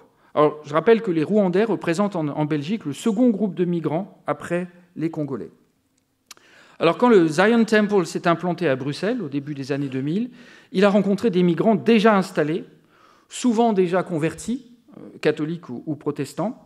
Et Sandra Fancello souligne que la mission de cette église vise d'abord à recommunautariser et encadrer les migrants rwandais et congolais de Belgique. Et elle observe, au fil de son observation participante, que l'Assemblée est massivement africaine, avec une majorité de participantes et participants qui viennent des églises voisines, dans le quartier de la gare du Midi. Mais elle remarque aussi qu'il y a beaucoup d'autres nationalités africaines qui participent à la rencontre. Alors elle a observé plusieurs conférences en 2006, en 2009, en 2010 à Bruxelles. Elle a recueilli de nombreux discours et témoignages. Et elle pointe ceci, je la cite, « Afrique éveille l'Europe n'est pas un simple rassemblement d'églises pentecôtistes africaines. C'est une entreprise de reconquête spirituelle des chrétiens du Sud à destination de l'Europe, de l'Asie et des Amériques, à travers laquelle s'expriment les aspirations des peuples opprimés à retrouver leur dignité. » On rejoint un peu ce retournement du stigmate que nous évoquions tout à l'heure. Le discours pentecôtiste de la foi agissante, du pouvoir, rencontre ici les revendications aux connotations afrocentristes qui visent à replacer les Noirs au centre de l'histoire et à leur permettre de s'élever au rang des puissants. Donc on voit bien ici l'ambivalence qui est l'objet en fait, de ce propos sur les églises passerelles. C'est-à-dire qu'on est à la fois dans une optique qui est ethno-nationale, avec une forme de fierté africaine qui s'exprime au travers de ces églises d'expression africaine. Mais en même temps, vous avez aussi cette dimension d'universalité, d'évangélisation, de réveiller l'Europe, de convertir l'Europe, cette reconquête spirituelle des chrétiens, évoquée par Sandra Fancello, et qui peut-être commence à nous rapprocher un tout petit peu de l'imaginaire de la créolisation d'Édouard Glissant, c'est-à-dire une rencontre et un métissage où il n'y a plus de rapport dominant-dominé. Ça, c'est un des points de définition qui me paraît fondamental dans la notion de créolisation, c'est que vous n'avez pas plus de dominant-dominé. Alors que dans certaines formes de métissage, et notamment au Brésil, ça a été étudié par de nombreux collègues, le métissage n'induit pas forcément la fin d'une hiérarchisation entre les référentiels qui conduisent au métissage. Dans la créolisation, en principe, vous n'avez plus ni dominant, ni dominé, et on s'approche un petit peu donc, de cette perspective lorsqu'on analyse donc, ce type de rencontre Afrique éveille l'Europe. Et j'en arrive à mon dernier point. Je crois qu'il me reste 5-10 minutes. Oui, j'en arrive à mon dernier point. Le hub interculturel creusait pour une seconde conversion. Donc nous abordons le dernier idéal type, où là, nous évoquons littéralement des hubs. Excusez-moi peut-être pour le terme. Bon, c'est en analogie avec ces dispositifs informatiques. Je pense que la plupart d'entre nous, aujourd'hui, sommes tous équipés d'ordinateurs. Et vous savez, ces hubs, c'est très pratique parce que ça permet de rassembler dans un même petit espace plusieurs flux d'énergie et de données. Et de les maximiser, finalement, de les utiliser au mieux, un hub interculturel. J'ai osé cette analogie pour décrire ces églises qui sont en fait plus que des passerelles, puisque ce sont vraiment des carrefours de flux, en l'occurrence.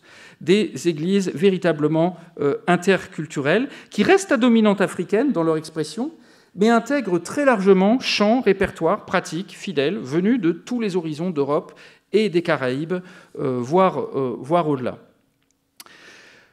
Alors, je vais résumer ces différents points pour que nous puissions ensuite conserver suffisamment de temps pour la discussion, le débat.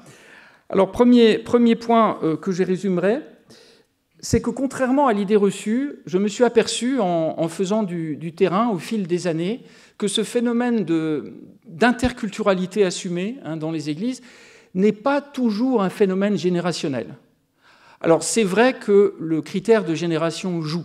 C'est-à-dire que la plupart du temps, à la première génération, donc quand l'expérience migratoire est une expérience de première génération, des primo-arrivants, lorsque vous avez des églises de primo-arrivants, la plupart du temps, on n'arrive pas tout de suite à ce schéma du hub interculturel. Au départ, on est plus dans un modèle soit de l'ethnonation passerelle, soit de l'Église purement ethnique, où on partage la même langue, où il n'y a qu'une langue, qu'un répertoire, où on se retrouve de la même ethnie, de la même origine, et où les choses s'arrêtent là.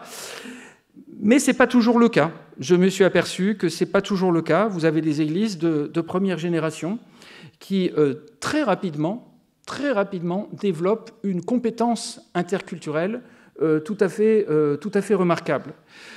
Une des plus grandes églises de France, qui est controversée, sur laquelle il y a régulièrement des articles dans les journaux, parce que le pasteur, effectivement, a une manière de prêcher qui est très provocatrice. Mais c'est une église qui accueille quasiment 10 000 personnes toutes les semaines. C'est Charisma.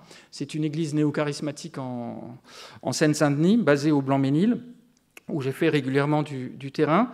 Et cette église, en fait, en quelques années, s'est retrouvée en situation d'accueillir une quarantaine de nationalités, de proposer une hymnologie très diversifiée, avec vraiment des apports culturels tout à fait riches et diversifiés, encore une fois, qui sont très très loin de se résumer à une catégorie particulière de population. Et là, donc, on est dans une église, à bien des égards, de première génération. Et inversement, on rencontre parfois des églises de deuxième génération qui conservent une forme plutôt ethnique, à bien des égards, où la dimension interculturelle n'est absolument pas recherchée. Donc ça, c'est le premier point que je voulais évoquer. Alors, deuxième point sur cette dimension interculturelle, on l'observe aussi au niveau des sigles. Cette forme de conversion à l'interculturalité, conversion méta-ethnique, qui dépasse le référentiel identitaire d'origine. Quand on est arrivé en Europe, voilà, on s'ancre au départ dans un référentiel précis, et puis petit à petit, voilà, on dépasse ce périmètre pour atteindre, alors jamais complètement bien sûr, mais atteindre une forme de méta-ethnicité où finalement la personne assise à côté de moi n'est pas d'abord d'une autre origine nationale, mais finalement c'est soi-même comme un autre, comme dirait Paul Ricoeur.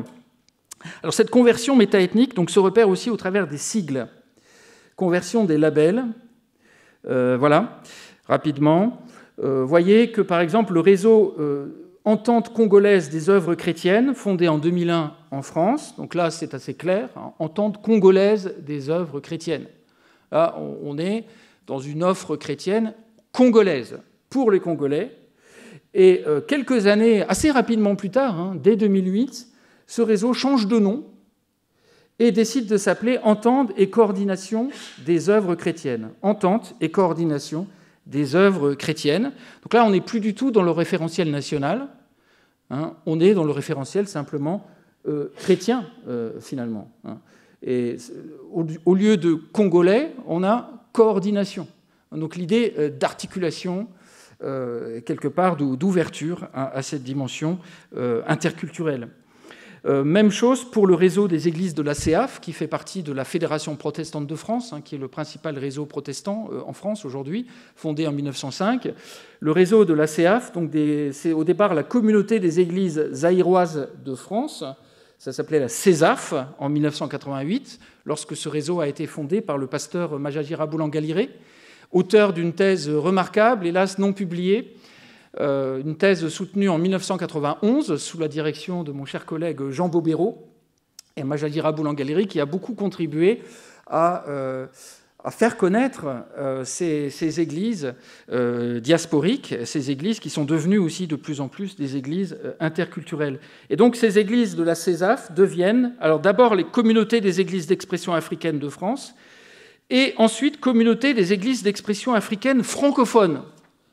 Donc on sort même du référence purement franco-français, de la référence purement franco-française, pour ouvrir à la francophonie. Donc vous voyez bien cette logique de décloisonnement. Bon, je vais vraiment résumer et terminer, oui, par un exemple de médiatrice avec cette figure importante dans l'histoire de la CEAF, figure qui a publié donc cet ouvrage, Sprinteuse de Dieu, un ouvrage autobiographique, quelques mois avant son décès. C'est une sportive, olympique, française, venue des Caraïbes, qui s'est intégrée dans ces églises de la CEAF, qui sont donc des églises d'expression africaine, donc c'est a priori très, très différent de son horizon entier de départ. Et elle s'est beaucoup investie donc, dans le développement de ce réseau d'églises, a beaucoup plaidé en faveur de la prise en compte de cet apport chrétien dans le paysage chrétien franco-français. Et elle a donc laissé notamment ces quelques lignes. Je vais vous lire peut-être juste la fin de cet extrait de son ouvrage « Sprinteuse de Dieu, témoignage », préfacé par Jean-Arnold de Clermont. Elle parle donc de la communauté des églises d'expression africaine de France. Elle dit « Le « de » est capital. Il signifie que les Africains, membres de ces communautés, ont décidé d'être des chrétiens noirs de France. Leur rêve du retour au pays se révèle illusoire. L'aveuglement ne sert à rien. Il faut voir les choses en face, tirer les conclusions qui s'imposent. Le pasteur Boulangaliré analyse ainsi ce tournant crucial. Les églises africaines, de plus en plus organisées, n'apparaissent plus comme des lieux d'affirmation d'une certaine spiritualité faussement qualifiée d'ethnique. Donc vous voyez qu'elle se distancie très nettement de cette étiquette d'église ethnique, mais plutôt comme des espaces où se vit une spiritualité toute nouvelle, adaptée à notre temps. D'où l'insistance d'expression dans le titre de la communauté. Qu'ils soient noirs, blancs, jaunes ou violets, sénégalais, ivoiriens, congolais, ghanéens, antillais, originaires d'Aubervilliers ou de Neuilly, les membres des églises d'expression africaine sont avant tout des créatures de Dieu appelées à le louer, ce qui renvoie encore une fois à cette notion de méta-ethnicité que j'évoquais tout à l'heure et que j'emprunte au sociologue Jean-Claude Girondin, qui a soutenu sa thèse à l'époque sous la direction de Jean-Paul Viem sur les églises antillaises en région parisienne, où il développe donc cette notion de méta-ethnicité qui est, je dirais, comme le dirait le philosophe Emmanuel Kant, c'est un idéal régulateur. On n'arrive jamais complètement à cette méta-ethnicité qu'on retrouve peut-être aussi d'ailleurs dans la devise de la République française, liberté, égalité, fraternité. On met de côté les enfermements identitaires et on reconnaît chez l'autre voilà, quelqu'un qui finalement est mon prochain, comme diraient les chrétiens que nous étudions. Alors je vais conclure très brièvement. Oui, ici vous avez sur cette diapo, voilà un exemple d'une de ces églises de la CEAF, où vous avez une très grande diversité nationale au niveau des fidèles. Vous avez aussi des Afropéens, donc des personnes qui revendiquent à la fois l'héritage africain et l'héritage européen, un continent dans lequel elles ou ils sont nés. On les appelle les Afropéens. Et dans cette église, vous avez aussi une ouverture à la Corée du Sud, là, pour le coup. Et j'en arrive donc à quelques mots de conclusion. Alors, naturellement, ces églises de migrants n'ont pas participé à la fabrique des nations européennes, à la différence de ce qui s'est passé outre-Atlantique. Donc, du coup, il y a des logiques assez différentes en termes de perception de ce que représentent ces églises. On n'est pas dans les mêmes logiques. Des églises au profil différencié autour de 3 types principaux, nous l'avons vu. Des églises souvent marquées par une grande appétence interculturelle et qui sont parfois propices à ce que nous appelons une double conversion, conversion au christianisme, mais conversion aussi à la métaethnicité. Avec cette question ouverte, ce christianisme d'immigration, du point de vue de l'histoire récente de l'Europe, ne constitue peut-être pas seulement un élève à intégrer dans un continent qui se voudrait de prime abord pluraliste. Du fait des héritages de leur situation coloniale, ces églises africaines ou afropéennes implantées en Europe ont intégré ce que Nadia Yala Kisukidi appelle, dans un autre contexte, l'expérience du conflit. On pourrait aussi parler de tensions internes entre européanité, africanité, particularisme, universalisme, culture dominée, culture dominante, des églises qui ont développé parfois de remarquables grammaires de l'échange, de l'intelligence de l'autre et de la créolisation. Autant dire que loin de se réduire à la posture de l'élève, ces églises issues de l'immigration africaine peuvent aussi, qui sait, renvoyer à la figure d'un professeur, doté d'une agentivité interculturelle dont pourrait s'inspirer le vieux continent, tenté par les renfermements identitaires et nationalistes. Je vous remercie.